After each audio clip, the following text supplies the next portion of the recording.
بسم الله والحمد لله والصلاة والسلام على رسول الله. أسأل الله العظيم رب العرش الكريم بكل اسم هو له، وبعد هذه الفريضة العظيمة في هذا المكان الطيب المبارك، ونسأله سبحانه وتعالى بكل اسم هو له أن يجعل هذا المجلس موجب للرحمة والمغفرة والرضوان. إن الله يغفر لنا ولكم ولوالدينا ولجميع المؤمنين والمؤمنات والمسلمين والمسلمات الأحياء منهم والأموات، أن يغفر لنا ولكم ولهم جميعا مغفرة كاملة تامة. حديثي معكم بحول الله وقوته في هذه الدقائق اليسيرة عن سورة العلق، سورة عجيبة ومباركة، كل القرآن مبارك. افتتحت هذه السورة بذكر 5 نعم. السورة هذه افتتحت بذكر 5 نعم. أولها اقرأ. نزول الوحي نعمة، نزول القرآن على هذه الأمة وعلى نبينا محمد أعظم نعمة على العباد كلهم. قال ابن تيمية: أعظم نعمة أنزلها الله على العباد رسالة نبينا محمد. في أول فاتحة سورة إبراهيم: كتاب أنزلناه إليك لتخرج الناس من الظلمات إلى النور. كانوا يعبدون الشجر والحجر، واللي يعبدون الأصنام وينذرون لها الزروع والبهائم، ويحللون يحرمون من تلقاء أنفسهم. فأنزل الله هذا الكتاب ليرد الناس إلى الصواب، ويعرفون حقوق الله ويعرفون حقوق العباد. بهذا الكتاب عرفنا كل شيء. فأول نعمة اقرأ، هذه النعمة نزول الوحي. الثانية نعمة القراءة والكتابة، علمنا الله القراءة وعلمنا الكتابة. فبالنسبة للجهل اللي ما يقرأ ولا يكتب، هذا في حقه ذنب، إلا نبينا محمد: ما كنت تتلو من قبله من كتاب ولا تخطه بيمينك. لا تقرأ ولا تكتب. وهي الأمية في حق نبينا محمد مدح، لأن نزل عليه كتاب يعجز عنه العلماء، وهي الأمية في حقه معجزة. لكن في حقنا بقية البشر الجهل وعدم القراءة وعدم الكتابة، هذه مصيبة. ليش؟ لأن الجهل تنبت فيه جميع الشرور. الجهل، ما شفتوا أيام زمان كان الواحد يخلع سنه ويرميه للشمس، يقول: يا شمس رميت للسن حمار وردي بسن غزال. شفتوا كيف الجهل مصيبة، والله مصيبة. شفتوا كيف نعمة القراءة؟ اقرأ باسم ربك الذي خلق. النعمة الثانية طبعا ذكر في السورة ذي خلقين وتعليمين. خلقين وتعليمين. التعليم الأول تعليم القراءة والكتابة، والخلق الأول خلق الخلق. اقرأ باسم ربك الذي خلق، بكلمة باسم اللي هي البسملة: بسم الله الرحمن الرحيم. تفتتح بها السورة، ولا تاكل في أي أمر، تاكل تشرب تبدأ في أي أمر تسمي. التسمية تحصين وبركة. إذا أي أمر تحصين من عدوك، بمجرد ما تقول بسم الله ينطرد عنك الشيطان. في كل سورة لا بتقول بسم الله الرحمن الرحيم، سواء الفاتحة ولا غيرها، إلا التوبة، سورة التوبة.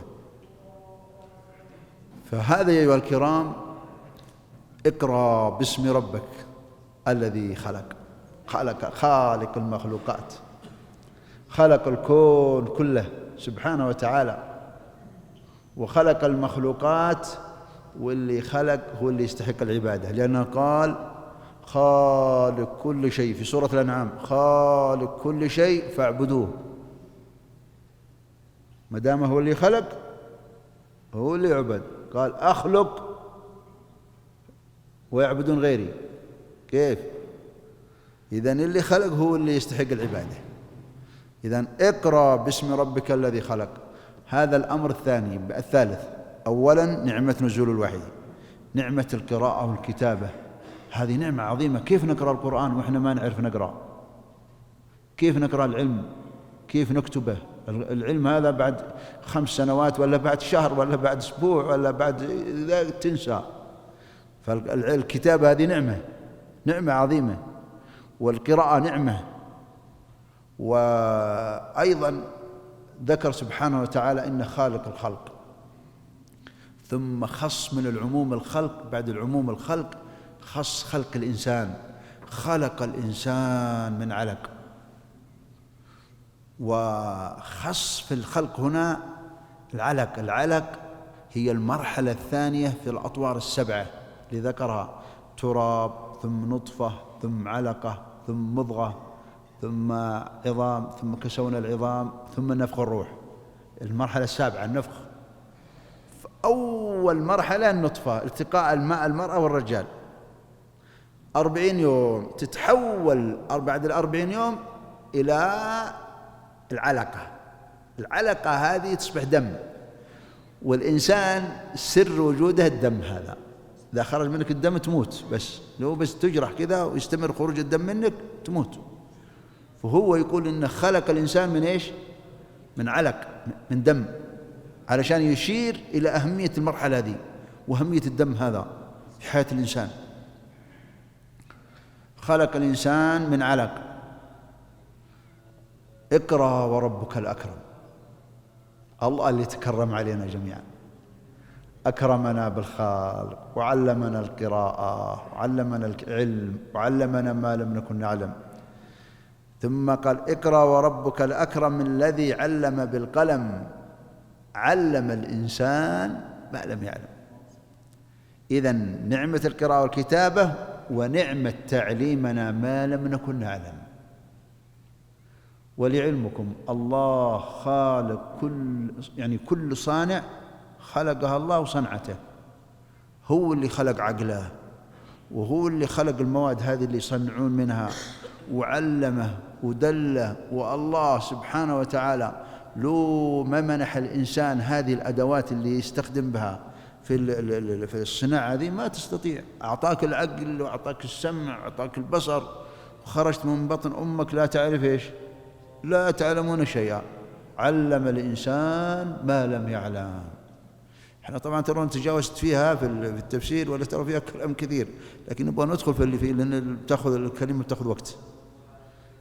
طيب، الآن ذكرنا في السورة ذي 5: نعمة نزول الوحي، نعمة القراءة، نعمة الخلق عموما، نعمة خلق الإنسان، نعمة إيش؟ تعليمنا ما لم نكن نعلم. الآن يقول: إن الإنسان ليطغى. هذه حالة عامة في جميع البشر إلا من رحم إيش؟ ربك. الآن يسمونه التفسير الموضوعي. تطرد الفكرة في القرآن. بنطرد 6 آيات مع بعض، نفس الفكرة هنا، نفس إن الإنسان لا يطغى، نطرد 6 آيات يسمونها التفسير الموضوعي. كيف تجيب الفكرة كذا وتطردها لين تطلع المعنى اللي فيه هذه. الآية الأولى طبعا: إن الإنسان لا يطغى. أسباب هلاك الأمم سببين، وقد لا يخطر لك على بال السببين هذه. قد يقول الإنسان المعاصي، هي المعاصي، لكن إيش سبب المعاصي؟ إن الإنسان إيش؟ لا يطغى. الرأى إيش؟ المال، النعم، وطول الأمل. لعلمكم ليش تعصى؟ ترى بسبب كثرة النعم. كثرة النعم هي اللي تحمل الإنسان. إن الإنسان لا يطغى، يتجاوز الحد في الكفر والمعاصي. ليش؟ إن الرأى إيش؟ استغنى، كثرة فلوسه جاء مع البلاء. ولهذا ايش قال نبينا عليه الصلاة والسلام؟ يخاطب من؟ يخاطب صفة الأمة. ترى: بادروا بالأعمال 7، بادروا بالأعمال الصالحة. يقول يعني بادر قبل ما تجيك الآفات ال7 دي. هل تنتظرون إلا فقر إيش؟ منسي. أو غنى مطغي. الفقر المنسي مشكلة، والغنى المطغي مشكلة لعلمك. إذن هذه الآية الأولى. الآية الثانية: وإذا أنعمنا على الإنسان أعرض ونأى بجانبه. هذا حالة عامة ترى، إلا من رحم ربك. إلا إذا أنعم الله عليه إيش؟ يعرض عن طاعة الله. ونأى يعني تجبر. كان فقير يصلي، الله سبحانه وتعالى وسع عليه، كبلك الصلاة ولا عاد يصلي، وما عاد حتى يبغى يسمع خير ولا يبغى يسمع لا مواعظ ولا شيء. أسأل الله يرحمنا يا أخوان. وإذا مسه الشر وبعد دعاء عريض ويئوس قنوط. في سورة يونس: وإذا مس الإنسان الضر دعانا لجنبه أو قاعدا أو قائما. شفت كيف يدعو في جميع الأحوال، وهو جالس وهو قائم وهو مضطجع. فلما كشفنا عنه ضره إيش؟ مر كأن لم يدعنا إلى ضر مسه. هذه حالة الإنسان إذا هو عنده مشاكل. وإذا مسه الشر، إيش الشر هذا؟ الفقر، المرض، المصائب. يا رب يا رب يا رب يا رب. المرحلة الثالثة، الآية الثالثة في نفس إن الإنسان لا يطغى. كثرة النعم مشكلة كبيرة بكل ما تعنيه الكلمة. غالب الناس يتكبرون. ولو بسط الله الرزق لعباده لا بغوا في الأرض بالاعتداء، بالظلم، بتجاوز الحد، ولكن ينزل بقدر ما يشاء. يعني ينزل بقدر الحاجة. ولو يوسع الله على الناس يتكبرون. شوف من رحمة الله، الله سبحانه وتعالى يعني هو ليوسع علينا كلنا نكفر، إلا من رحم ربك. والله لو ما يجينا أمراض، تجينا هموم، تجينا مشاكل، وجينا في فقر، وعندك إذا إن فيه كثير أعداد هائلة، لكن المرض والفقر والهموم والغموم يعني يجيب بعض الشباب يقول: يا أخي والله يا ابن الحلال إني كذا أحس صدري إنه بينفجر. ليش؟ أحيانا يسوقك الهم هذا، يسوقك للمسجد، ويا رب يا رب يا رب يسوقه. ولذلك أيها الكرام، ولكن ينزل بقدر ما يشاء. شوفوا في سورة الزخرف: ولولا أن يكون الناس أمة إيش؟ على الكفر بسبب المال. ولولا أن يكون الناس أمة واحدة على الكفر بسبب المال لجعلنا لمن يكفر بالرحمن لبيوتهم إيش؟ سقف من فضة ومعارج. معارج يعني ذهب ترى، عليها يظهرون، سرر يجلسون عليها. لما يكون السرير من ذهب كيف تحاكيه؟ وين ما عاد تقدر تتكلم معه ترى. إذا قلت هو شبعان، الله يكفينا الشر. اي والله الله يكفينا شر انفسنا.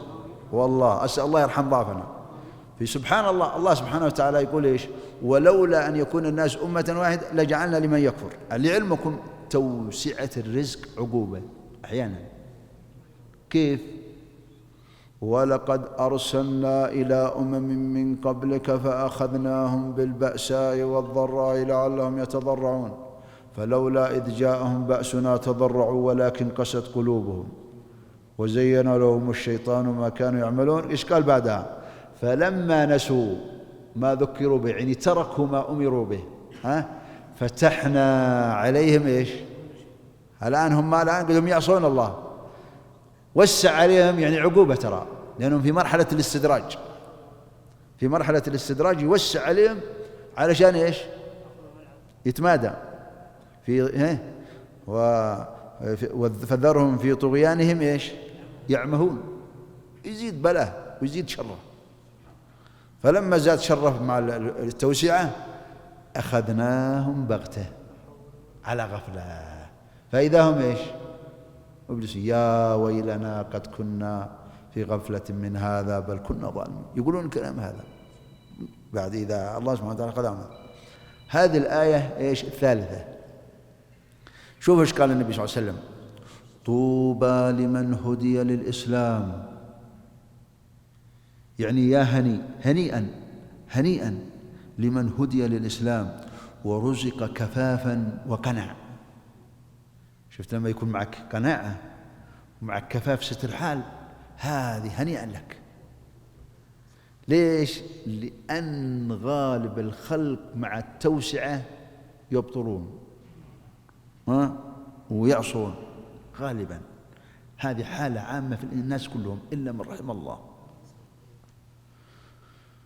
الآية الثالثة أيها الكرام، الرابعة، الآن ولو بسط الله الرزق، هذه الآية الثالثة.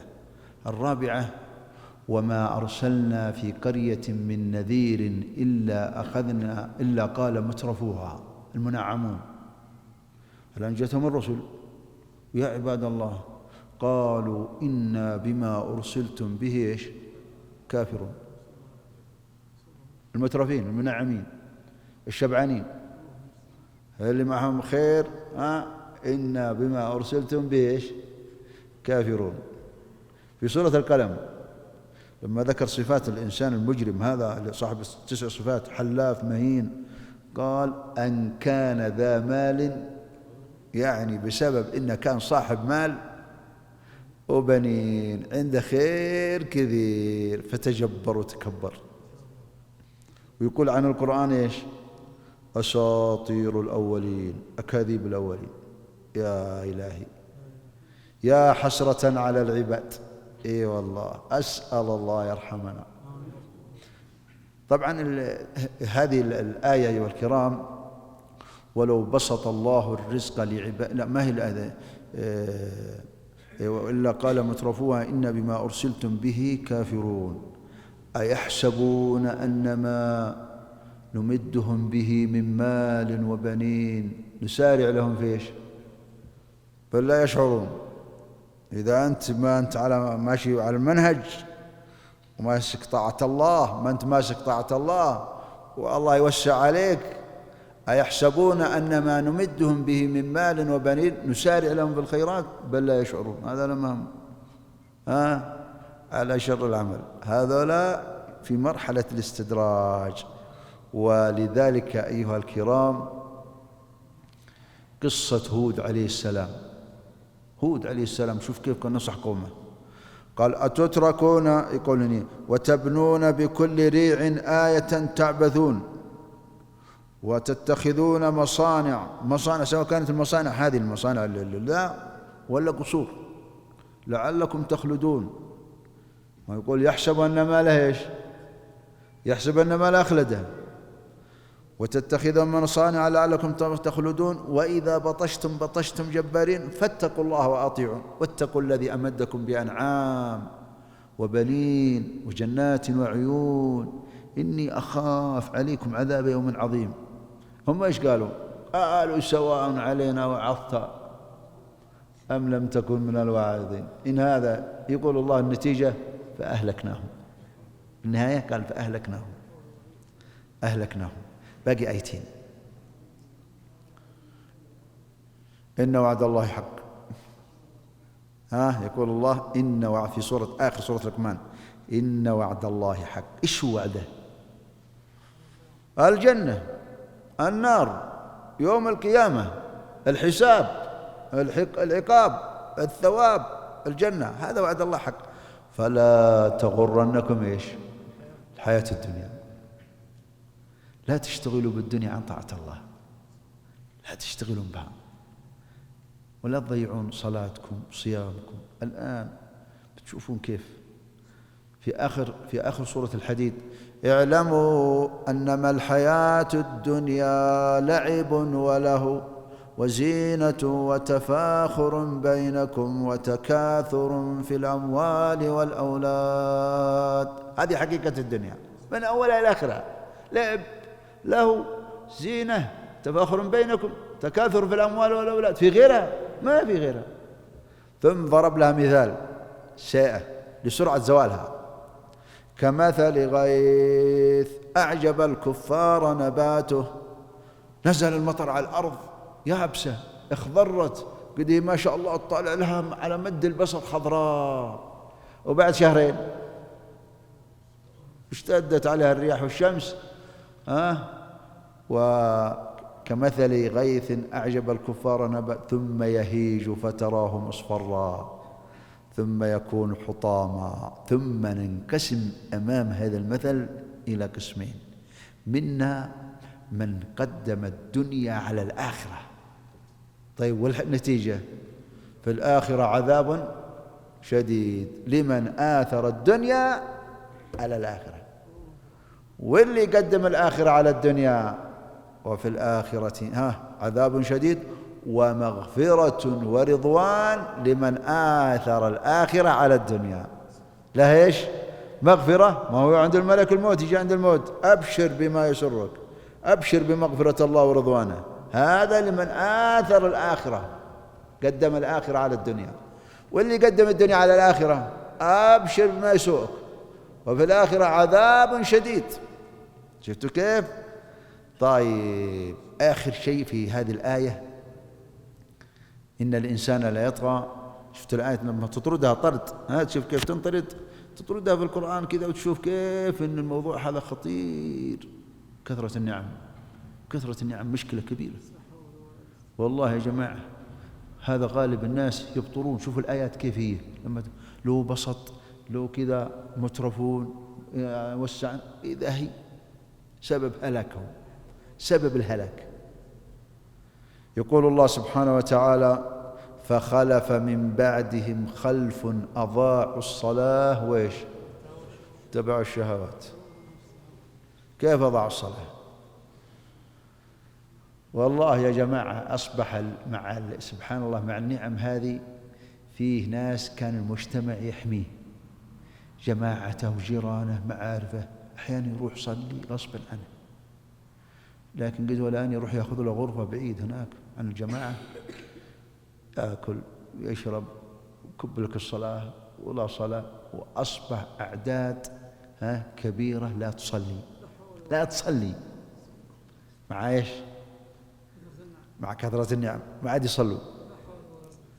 والله يا جماعة فيهم ناس يعني سبحان الله، ترى أحيانا المجتمع يحميك، ترى أحيانا المجتمع يحميك ولو إنك تبغى تعصى بس ما تقدر، يعني خوف الملامة في يحميك ترى. لكن إذا قدك وسط ناس ما تعرفهم ولا يعرفونك تأخذ راحتك.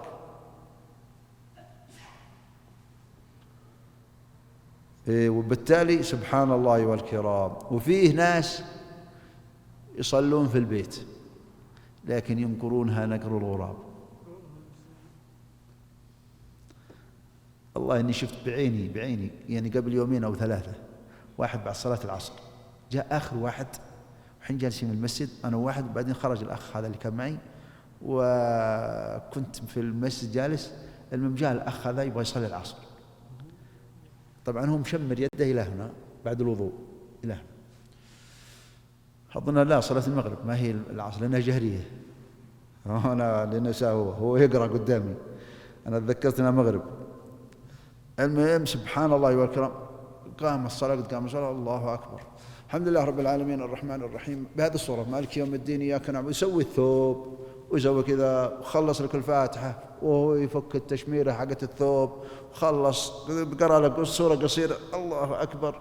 بعدين أنت الركعة الثانية قلت يمكن الأولى إنه يسوي الثوب، والثاني والله بنفس الطريقة، إيده كذا شغالة، إيده كذا بعد الصورة وهو يصلي، إليه يلعب في صلاته.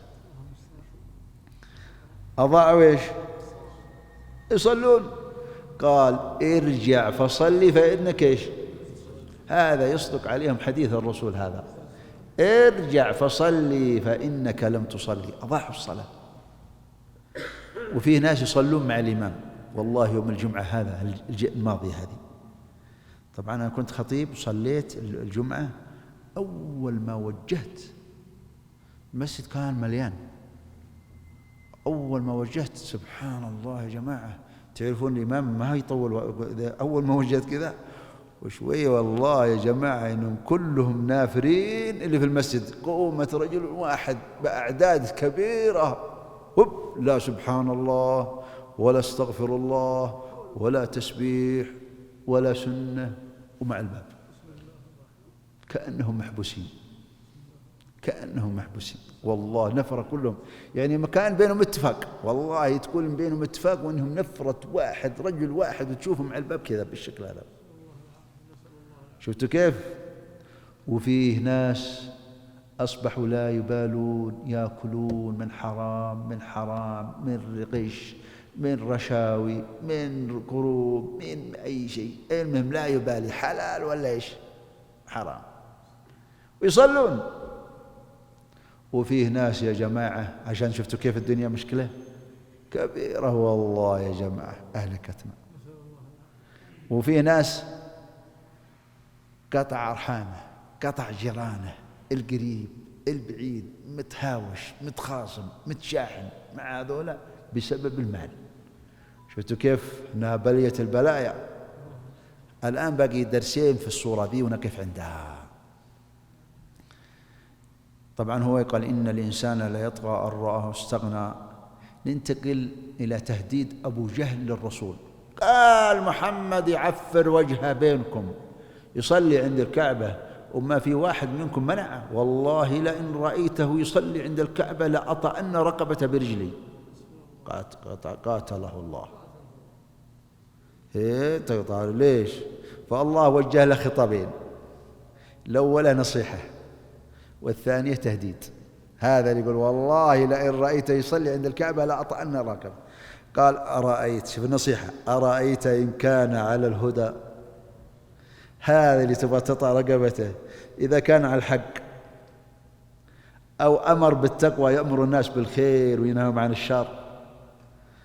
أرأيت الذي تولى، هذا الذي كفر أعرض عن طاعة الله، ألم يعلم بأن الله إيش يرى؟ أنت ما تدري أن الله يشوفك، أن الله يسمعك.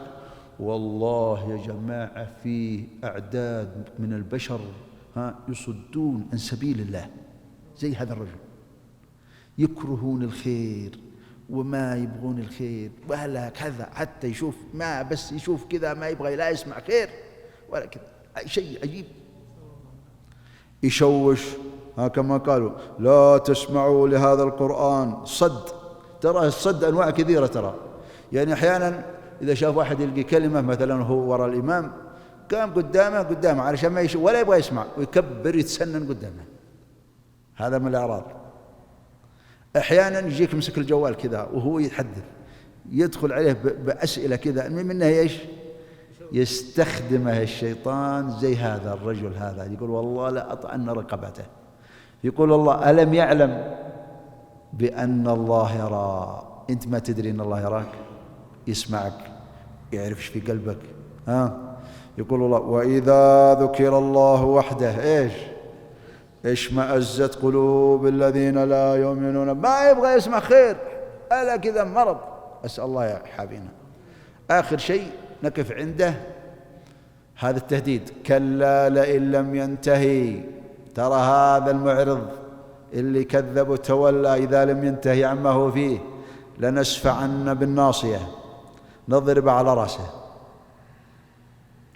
وضرب فعلا في بدر، ضرب بالسيف على رأسه.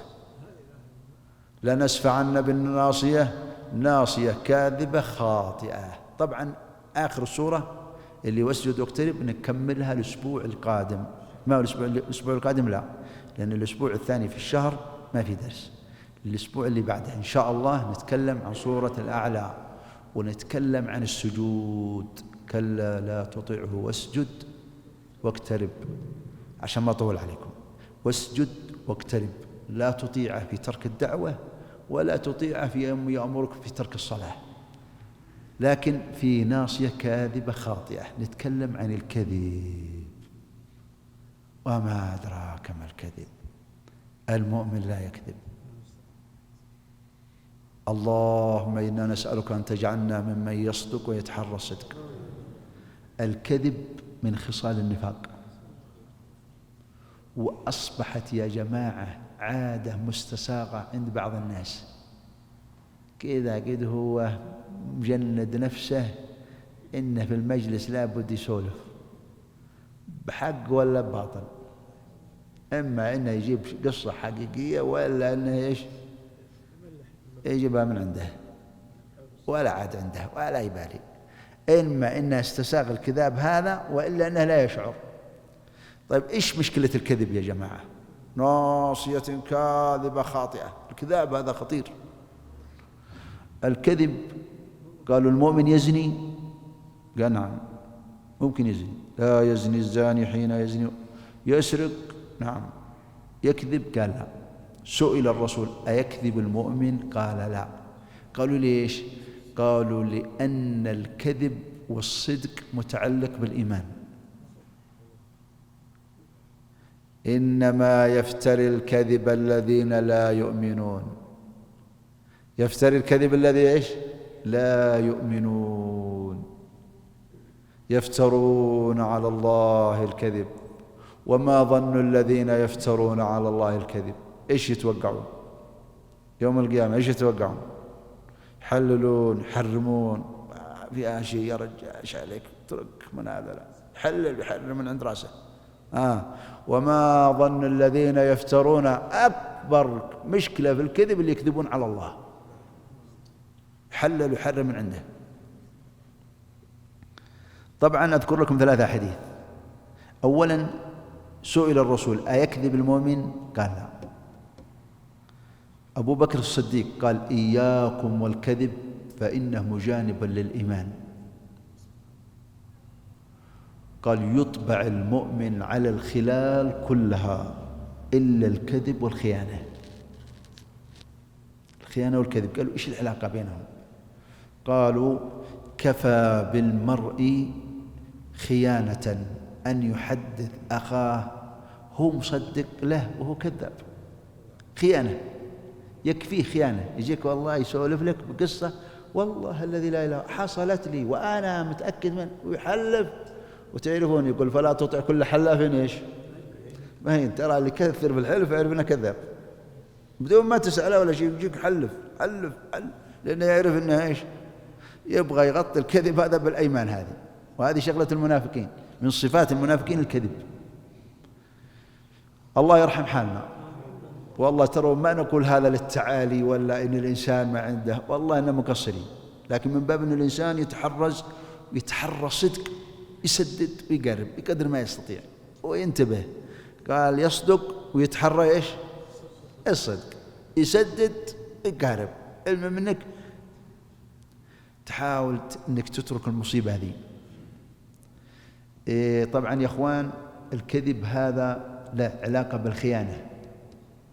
طيب هذول اللي يكاذبون هذولا، قال الخيانة والخديعة والمكر 3 في النار. اللي يكذبون هذا لا يكذبون ولا يسوون أشياء ولا يشهد زور، لا تراها في النار. أختم حديثي بكلمة أبو العالية لما وقف على المنبر وقال أنتوا، يقول ترى الكلام هذا في القرن الثاني، يخاطب القرن الثاني ويقول كأنتوا أكثر صلاة وأكثر صيام وصدقة ممن كان قبلكم، لكنهم كانوا أفضل منكم اللي قبلكم القرن الثاني. طيب وش هنقول نحن؟ طيب وش قال؟ ولكن كانوا أفضل منكم، كانوا يصدقون إذا حدثوا وينجزون إذا وعدوا ويؤدون الأمانة. هذه 3: أمانة وصدق ووفاء بالعهد بالوعد. قال إذا حدثوا صدقوا. هو الآن تعال وين تحصل الصادق؟ والله يا جماعة، يا أيها الذين آمنوا اتقوا الله وكونوا مع من؟ مع الصادقين. الله يجعلنا من الصادقين. شفتوا كيف؟ الله يجعلنا من الصادقين، الله يجعلنا من الصادقين. اللهم أدخلنا مدخل صدق، اللهم أخرجنا مخرج صدق، اللهم اجعلنا من الصادقين، اللهم اجعلنا ممن تصدقه يوم القيامة ولا تكذبه، اللهم اجعلنا من الصادقين معك ومع خلقك. ارزقنا قلوبا سليمة وألسنة صادقة. طهر قلوبنا من النفاق وألسنتنا من الكذب وأعيننا من الخيانة وأعمالنا من الرياء والسمعة. طهر قلوبنا من النفاق وألسنتنا من الكذب، وأعيننا من الخيانة، وأعمالنا من الرياء والسمعة. ربنا وتقبل دعاء. وصلى الله وسلم وبارك على نبينا محمد. يا الله عفوك يا رب. الحمد لله الذي بنعمته